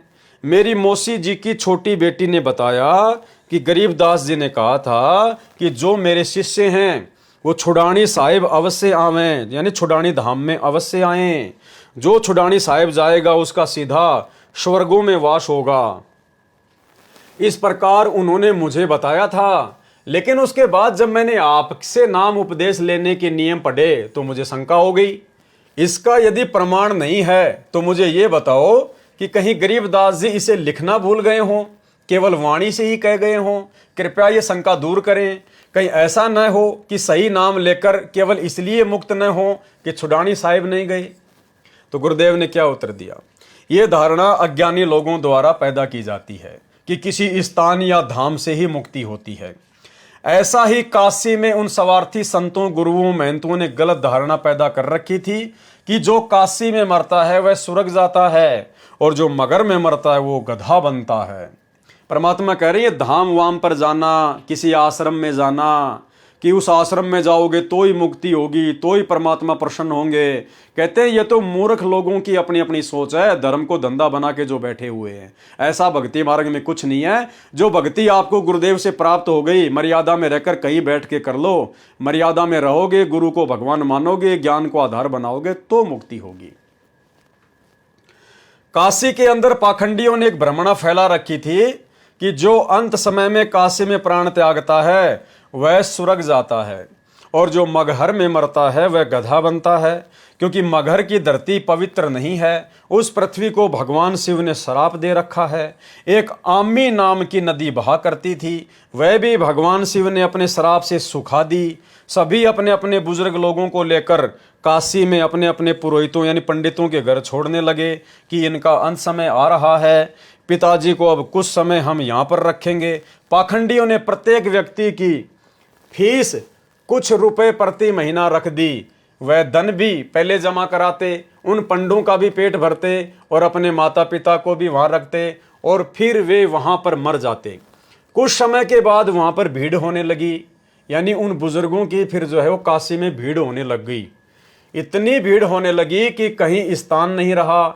इतने बूढ़ों की व्यवस्था कैसे हो। पहले तो पैसे के लालच में आफत मोल ले ली। अब उन नादान पंडित पुरोहितों ने सोचा कि यहाँ पर तो दुनिया ही इकट्ठी होने लग गई, इनकी व्यवस्था हो नहीं पाएगी, इनको रख नहीं सकते। उन्होंने क्या स्कीम बनाई, मनुष्य काटने का हत्था बना दिया। उनको करोत कहा जाता था। वह गंगा के किनारे बनवा दिया। ऊपर से करोत आए और नीचे गर्दन रख दे और वह करोत गर्दन काट देता था और फिर वे उसको गंगा में धक्का दे देते थे। ऐसा कसाईयों जैसा काम इन हिंदू धर्म के मार्गदर्शकों ने किया। वे प्रभु प्रेमी आत्माएं मुक्ति हेतु गर्दन तक प्रभु के निमित्त देना स्वीकार करके उस साधना पर भी आश्रित हो गए। हिंदू गुरु ब्राह्मणों ने कहा कि यदि किसी ने जल्दी स्वर्ग जाना हो तो भगवान की तरफ से करोत आया है, जो उससे अपनी गर्दन कटवा लेगा वह शीघ्र स्वर्ग चला जाएगा। कुछ रुपए टिकट फालतू लगा दी, वह हत्ता बना दिया, तो वह भी स्वीकार कर लिया श्रद्धालुओं ने। परमात्मा को चाहने वाली आत्माओं की कमी नहीं है, परंतु मार्ग सही नहीं मिलने से नरक भोगा। कबीर साहिब इन धार्मिक लोगों का धर्म की आड़ में जुल्म करने का भांडाफोड़ करने लगे। उसके बाद इस भ्रम को तोड़ने के लिए कि जो मगहर में मरता है वह गधा बनता है और काशी में मरने वाला स्वर्ग जाता है, बंदी छोड़ कहते हैं कि सही विधि से भक्ति करने वाला प्राणी चाहे वह कहीं पर भी प्राण त्याग दे, वह अपने सही स्थान पर ही जाएगा। उन नादानों का भ्रम निवारण करने के लिए कबीर साहिब ने कहा कि मैं मगर में मरूंगा और सभी ज्योतिषी वाले देख लेना कि मैं कहाँ जाऊंगा, नरक में जाऊंगा या स्वर्ग से भी ऊपर शतलोक में जाऊंगा। कबीर साहिब जी ने काशी से मगर के लिए प्रस्थान किया। बीर सिंह बघेला और बिजली खान पठान ये दोनों ही सतगुरु के शिष्य थे। बीर सिंह ने अपनी सेना साथ में ले ली कि कबीर साहिब वहां पर अपना शरीर छोड़ेंगे, इस शरीर को लेकर हम काशी में हिंदू रीति से अंतिम संस्कार करेंगे। यदि मुसलमान नहीं मानेंगे तो लड़ाई करके शव को लाएंगे। सेना भी साथ ले ली।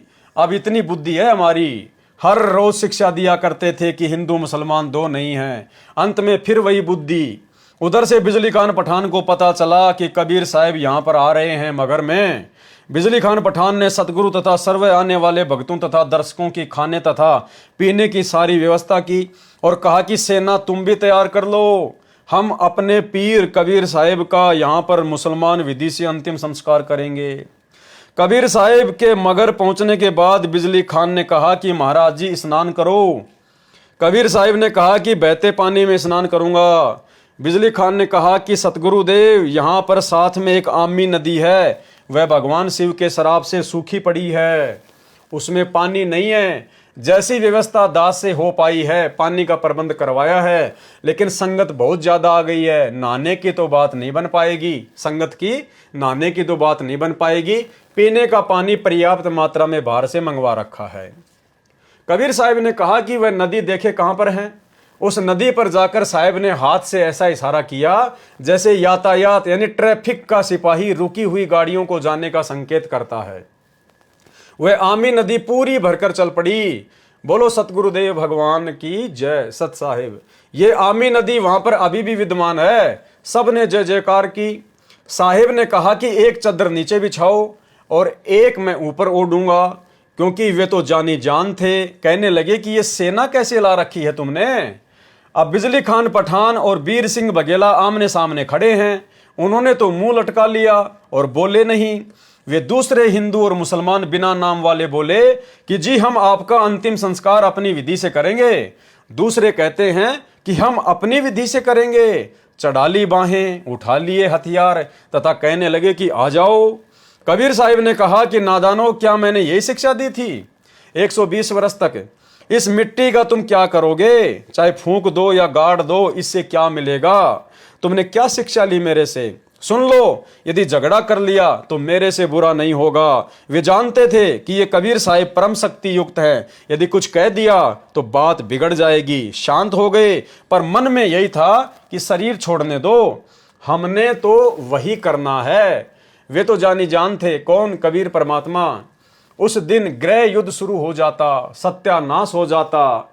कबीर साहिब अपनी कृपया न बख्शते तो कबीर साहिब ने कहा कि एक काम कर लेना, तुम मेरे शरीर को आधा आधा काट लेना, परंतु लड़ना मत। ये मेरा अंतिम आदेश सुन लो और सुनो, इसमें जो वस्तु मिले उसको आधा आधा कर लेना।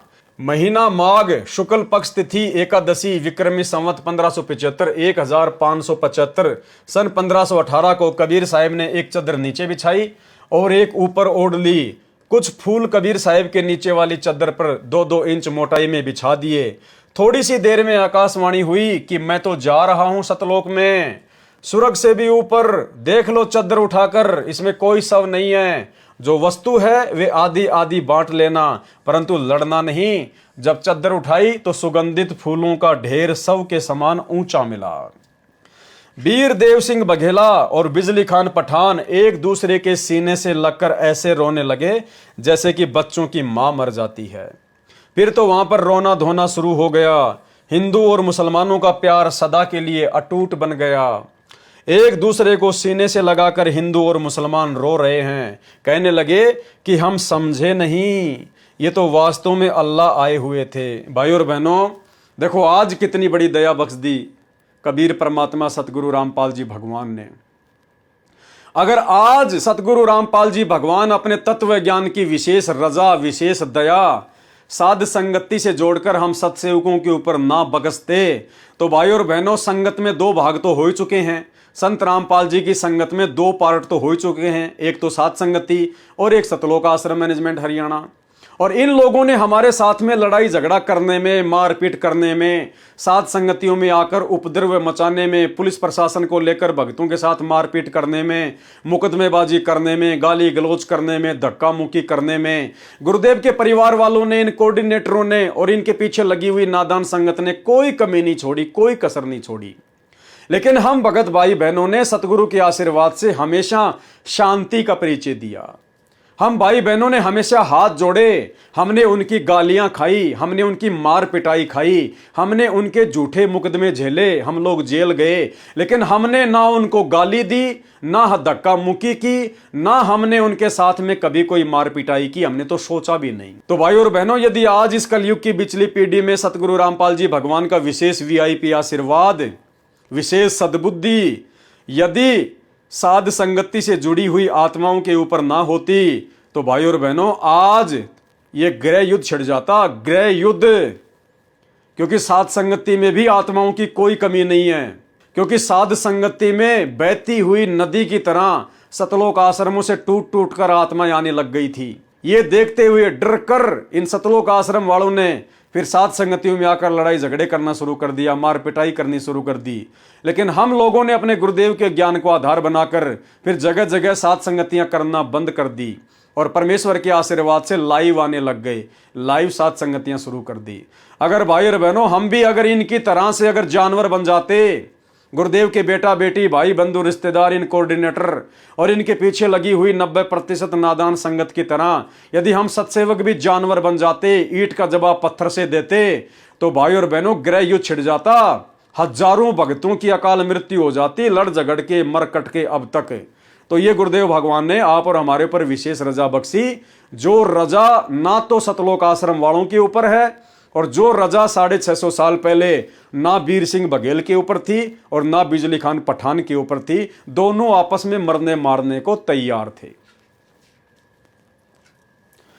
कहने लगे कि हम समझे नहीं, ये तो वास्तव में अल्लाह आए हुए थे और ऊपर आकाश में प्रकाश का गोला जा रहा था।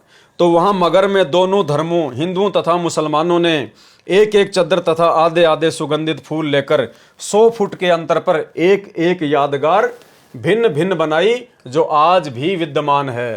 तथा कुछ फूल लाकर काशी में जहां कबीर साहिब एक चबूतरे पर बैठकर सत्संग किया करते थे, वहां काशी चौरा नाम से यादगार बनाई।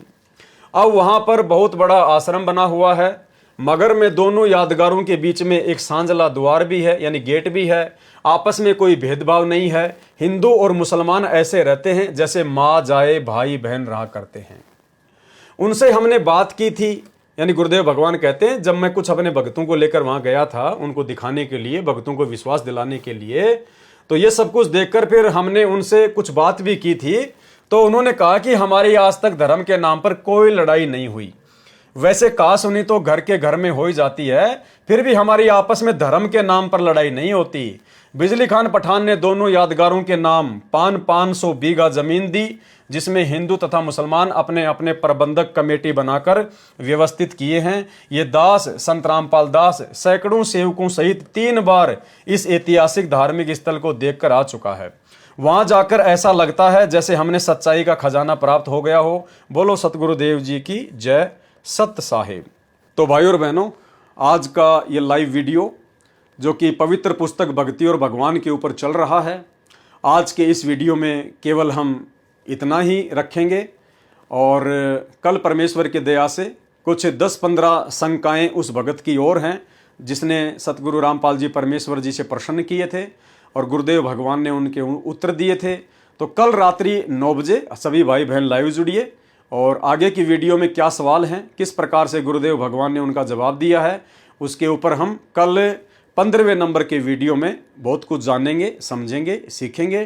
तब तक गुरुदेव भगवान हम सभी को इजाज़त दे, आशीर्वाद दे। बंदी छोड़ सतगुरु रामपाल जी भगवान की जय हो। बंदी छोड़।